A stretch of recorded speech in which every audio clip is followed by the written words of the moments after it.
Hey there, my YouTube people. Well, anybody else who ends up finding this video and finding it useful. Purpose of this video is to cover the fact that I was attempting to take apart an Xbox One controller, and I found a video for such, but it was a video about these guys, the original Xbox One controllers. Original release. This is actually an original one with the first Xbox One that came out, and I picked it up about maybe a month and a half after it was first released.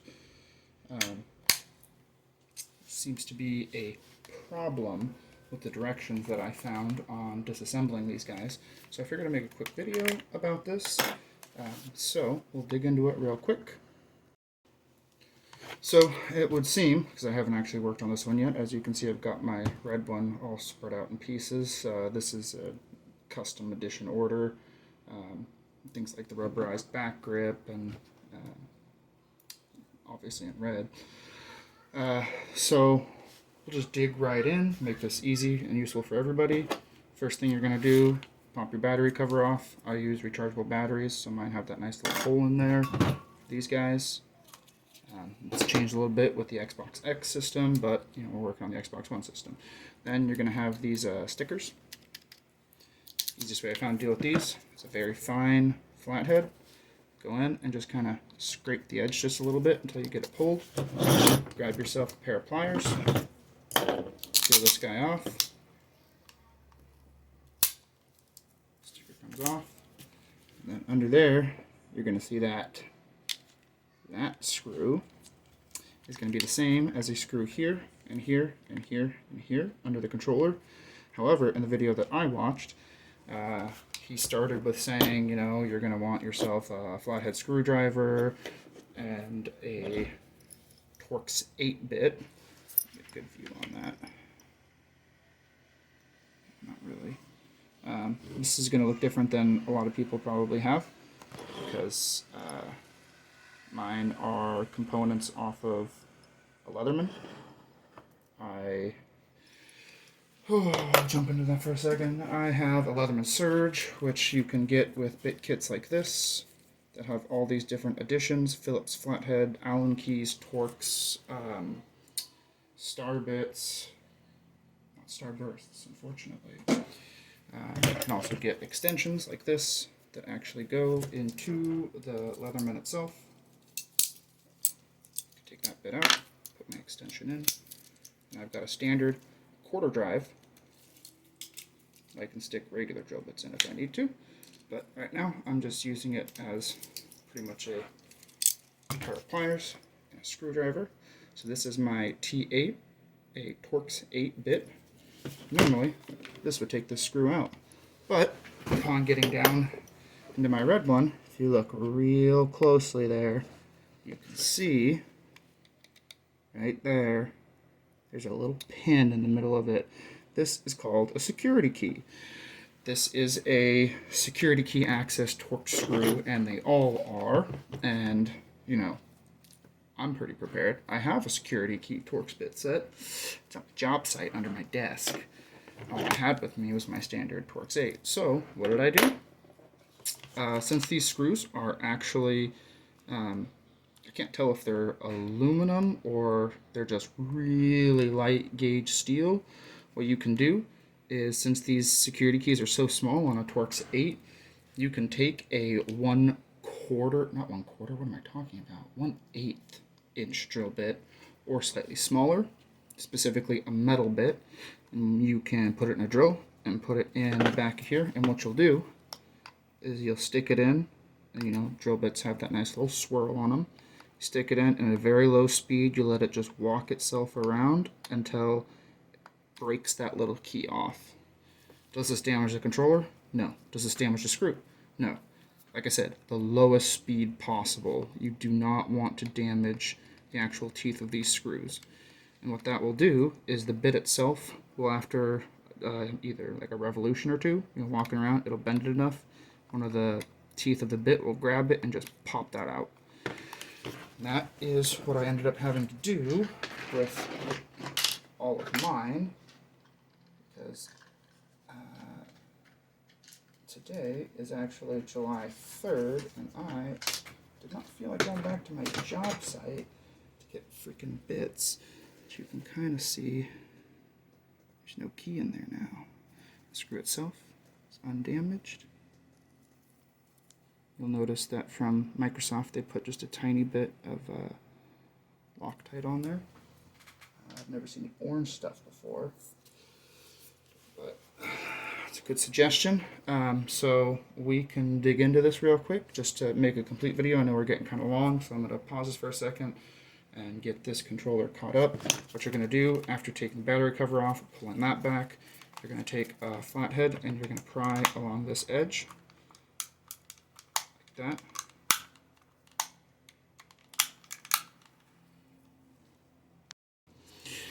So just jump into the point. What I basically did, I find it helpful to have a slightly larger flathead and a very, very fine flathead. So I started prying along this outer edge of the controller, just enough to where I can get this bigger flathead wedged in between one of these sets of teeth. You'll see it once you take them off. There's a few teeth here that guide it in. Let that sit there. So basically had it held like that. I took another one, I came down here, and popped this back just a little bit, and then come right around the corner. Once you pop that, it should freely pop off. When I say freely, not friction free, just freely pop.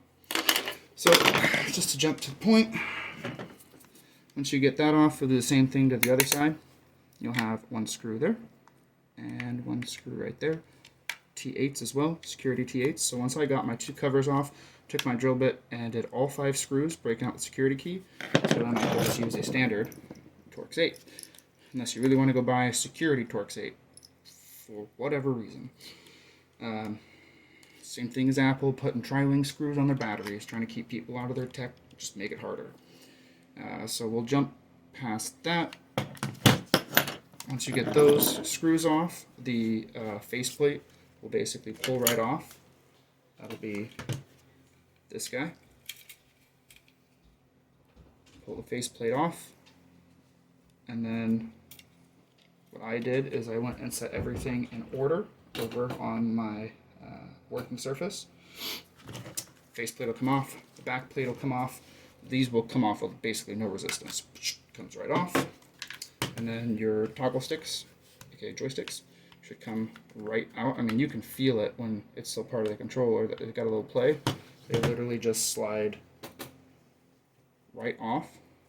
And they have a slightly oblong ellipse in here to slide it back on, and it is intended to go on in one specific direction, but it can go on one of two ways. So I took mine and put everything face down in the exact order it was removed. Once the faceplate is off, you'll see the front of the controller like this. You'll still have your D-pad on there, which will look like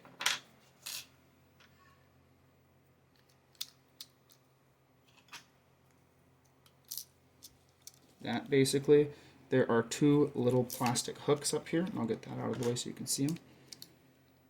Right there and there. You want to get your tiny flathead screwdriver back behind this guy, and you can see there are little grooves right there for it. Get your flathead back behind there. Pull this forward. This metal ring will come right off. Same thing as before. I took this and just put it face down in the exact orientation it was taken out. Now, something interesting about Microsoft in general, and one of the reasons I like their products, I initially was like, oh, D-pad, it looks, identical in every direction. I should put this down in the exact orientation. Don't gotta worry about it. It is keyed to go in only one orientation. Tab, tab, tab. Those are the same, except bottom has a slight key to it and will only go in one specific direction. So less concerned about that one. At that point, you'll basically be down to here. You can take off the front tray cover pieces. It's going to be this guy and bumper buttons.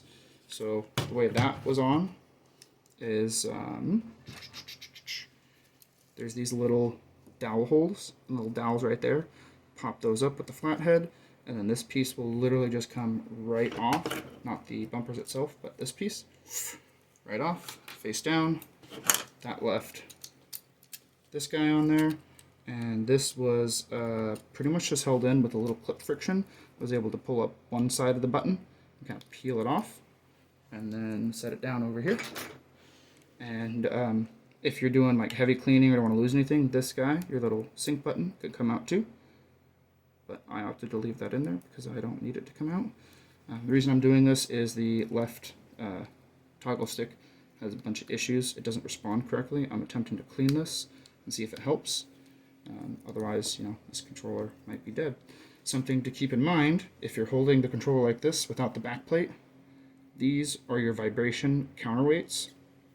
You want to put this guy face down when you set him down, because these will slide right out. They got these little rubber pads to help them hold into the grips, but they come right out. If it just happens to drop out while you're holding it face up, you may damage the solder connection to the motor itself.